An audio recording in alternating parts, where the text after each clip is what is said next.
عید کے بعد جو میرا ٹاپک ہے، موضوع ہے، وہ ہے شان اولیاء اور سائنس۔ نوجوان کہتے ہیں نا، جو یونیورسٹی کے کالج کے اسٹوڈنٹ ہوتے ہیں، وہ کہتے ہیں کہ تم ہر وقت ولیوں کی بات کرتے رہتے ہو، نیک صالح بندوں کی بات کرتے ہو، ان کی کرامات کا ذکر کرتے ہو، ان کی عظمت کا، ان کی شان کا۔ آج ان کی عظمت کا دور نہیں ہے، ان کی شان کا، ان کے مقام کا دور نہیں ہے۔ آج تو سائنس کا دور ہے، ٹیکنالوجی کا دور ہے۔ سائنس اتنی ترقی کر لی، اتنے عروج پر آ گئی کہ انہوں نے موبائل ایجاد کر لی ہے۔ پوری دنیا آپ موبائل کے اندر دیکھ سکتے ہیں۔ انہوں نے بجلی ایجاد کر لی، جو ایک پلک جھپکنے سے بھی پہلے سیکنڈ سے بھی پہلے کہیں دور جا کے بٹن دبائیں تو بجلی آتی بھی ہے، پھر بٹن دبائیں بجلی جاتی بھی ہے۔ تو سائنس نے جب ترقی کی تو سائنس نے جب ترقی کی تو بجلی ایجاد کر لی کہ بجلی کا سفر، بجلی کی رفتار، جتنا بھی لمبا سفر ہو اس کی رفتار اتنی تیز ہے کہ ایک سیکنڈ میں کئی لاکھ کلومیٹر سفر کر سکتی ہے۔ ایک سیکنڈ کے اندر کئی لاکھ کلومیٹر، کئی لاکھ میل سفر کر سکتی ہے۔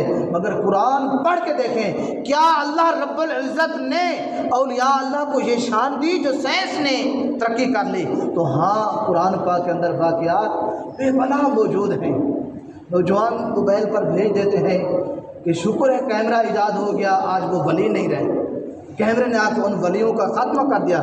ہاں ٹھیک ہے، آپ قرآن کے بعد جو ولی ہوئے ان کی کرامات کا انکار تو کر سکتے ہیں، مگر جو اللہ نے کرامات اولیاء قرآن پاک کے اندر ذکر کی ہیں ان کا انکار کیسے کر سکتے ہیں؟ حضرت سلیمان علیہ السلام کے دور کا ایک ولی ہے حضرت آصف بن برقیہ۔ جب حضرت سلیمان علیہ السلام نے اسلام کی، ایمان کی دعوت حضرت ملکہ بلقیس کو دی تو پھر وہ آ رہی تھی آپ کے پاس، تو آپ نے اپنی کچہری کے اندر بیٹھنے والوں سے کہا کہ ملکہ بلقیس کے آنے سے پہلے میں چاہتا ہوں اس کا تخت میرے قدموں میں حاضر ہو۔ تو قرآن کہتا ہے قال عفریت من الجن، ایک جن کھڑا ہو گیا، اس نے کہا حضور میں لا کے دے سکتا ہوں۔ آپ نے کہا کتنی دیر پہلے، کتنی دیر لگے گی، کتنا ٹائم لگے گا؟ اس نے کہا یہ مجلس جو ہے، کچہری، یہ ابھی ختم نہیں ہوگی، تخت پہلے میں لے آؤں گا۔ آپ نے کہا نہیں، مجھے اس سے بھی جلدی چاہیے، میں چاہتا ہوں اس سے بھی جلدی آ جائے۔ تو قرآن کہتا ہے ایک اللہ والا کھڑا ہو گیا، ایک ولی اللہ کھڑا ہو گیا، آصف بن برقیہ جس کا نام ہے۔ اس نے کہا حضور میں یہ پلک جھپکنے سے بھی پہلے ملکہ بلقیس کا تخت آپ کے قدموں میں حاضر کر دوں گا۔ آپ کے یہ پلک جھپکنا کیا ہوتا ہے؟ پلک جھپکے آنکھوں سے کوئی چیز اوجھل ہو جائے، یہ پلک جھپکنا نہیں، یہ پلک بند کرنا ہے، بند ہونا ہے۔ پلک جھپکنا یہ ہے کہ آنکھ جھپکے مگر سامنے سے کوئی چیز غائب بھی نہ ہو، اوجھل بھی نہ ہو، ہر چیز ویسے کے ویسے نظر آئے، یہ ہے پلک جھپکنا۔ تو قرآن کہتا ہے اس اللہ کے ولی نے اس ملکہ بلقیس کا تخت اللہ کے نبی کے قدموں میں حاضر کر دیا۔ اب آپ بتائیں، سائنس کی ترقی زیادہ ہے یا اللہ کے ولی کی طاقت زیادہ ہے؟ اللہ، سائنس جھکی نا اللہ کے ولی کے قدموں کے نیچے۔ تو اسی طرح حاضرین محترم، سائنس نے ترقی کی تو انہوں نے کیمرہ ایجاد کر لیا۔ کیمرہ انسان کی ظاہری شکل کو اپنے اندر کھینچ لیتا ہے، مگر سائنس نے پھر مزید ترقی کی تو ایکس رے ایجاد کر لیا۔ ایکس رے پھر ظاہری جسم نہیں، اندرونی جسم، اس کو کیچ کر لیتا ہے اپنے اندر، اس کو نقص عیب بتاتا ہے باہر آ کے ڈاکٹروں کو۔ پھر سائنس نے ترقی کی تو ایکس رے سے بڑھ کر سی ٹی اسکین ایجاد کر لی۔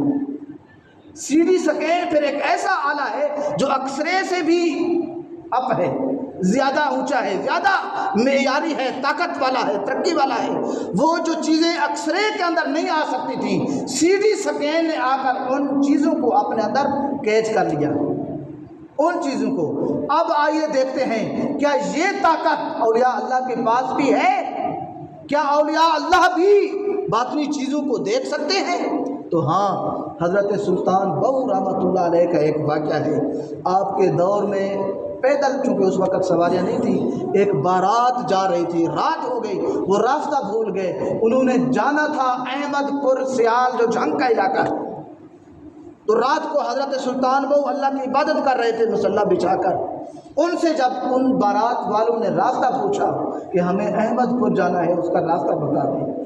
آپ نے کہا راستہ بتا دوں یا وہیں پہنچا دوں؟ انہوں نے کہا اگر ہمیں پہنچا دیتے ہیں تو یہ آپ کا احسان ہے ہمارے اوپر، اچھی بات ہے. تو پھر آپ نے کہا آؤ میرے پیچھے. آپ چند قدم آگے چلے. پھر جب آگے چلے انہیں کہا کہ انگلی کے اشارے سے یہ دیکھو سامنے احمد پور ہے. روضہ رسول نظر آ رہا تھا، یہ احمد پور ہے. انہوں نے کہا ہمیں اس احمد پور نہیں جانا، ہمیں تو احمد پور سیال جانا ہے. آپ نے کہا میں اسی احمد پور کو جانتا ہوں اور کسی احمد پور کو نہیں جانتا، میں کسی احمد پور کو نہیں جانتا. کوئی کہہ سکتا ہے یہ تو کل کی بات ہے، حضرت سلطان بہو کو ہم خود نہیں مانتے، آپ اس کے واقعہ ذکر کریں. ہمیں تو اوپر سے صحابہ اکرام کے دور سے. تو آؤ آپ کو صحابہ اکرام کا واقعہ سناتا ہوں. حضرت فاروق اعظم کوئی عام صحابی نہیں، امیر المومنین ہیں، خلیفۃ المسلمین ہیں. آپ کے دور کا ایک واقعہ ہے. آپ نے مختلف قافلے مختلف علاقوں کے اوپر جنگ کے لیے محاذ کے لیے بھیجے ہوئے تھے. ایک قافلے کا جو سربراہ تھا، کمانڈر تھا، آرمی چیف تھا، وہ حضرت ساریہ تھے، انہیں بھیجا تھا. تو آپ ایک دفعہ جب وہ جنگ لڑ رہے تھے کفار کے ساتھ، اسلام دشمنوں کے خلاف، تو آپ ممبر پر بیٹھ کر جمعے کا خطبہ دے رہے تھے. تو ایک طرف خطبہ دے رہے تھے، دوسری طرف جیسے ٹی وی بندہ دیکھ رہا ہو، تو وہ جنگ کا میدان بھی آپ کے آنکھوں کے سامنے تھا، وہ بھی دیکھ رہے تھے. جب دیکھا کہ مسلمان ہارنے والے ہیں، کفار غلبہ پانے والے ہیں، تو پھر آپ نے حضرت ساریہ کو آواز لگائی، یا ساریہ الجبل، اے ساریہ پہاڑ کی کروٹ لے، پہاڑ کے پیچھے ہو جا. تو جب یہ آواز ان کے پاس پہنچی، قافلے جب واپس آئے تو کسی نے حال دریافت کیا کہ کیا حال ہے، کیسی رہی جنگ، کیسا رہا مارکا. تو انہوں نے کہا ہم جنگ ہارنے والے تھے، کفار ہم پہ غلبہ پانے والے تھے، بس کسی آواز دینے والے نے آواز دی یا ساریۃ الجبل، پھر ہم سنبھل گئے، پہاڑ کی کروٹ لی، پہاڑ کا دامن لیا، پہاڑ کے پاس ہو گئے. پھر اللہ رب العزت نے ہمیں فتح عطا کی. اب آپ بتائیں کہ سائنس اولیاء اللہ کے قدموں کے نیچے جھکی یا نہ جھکی؟ یہ سائنس آج کی ایجاد ہے، مگر اللہ نے اپنے ولیوں کو یہ طاقت پہلے عطا کر دی. سائنس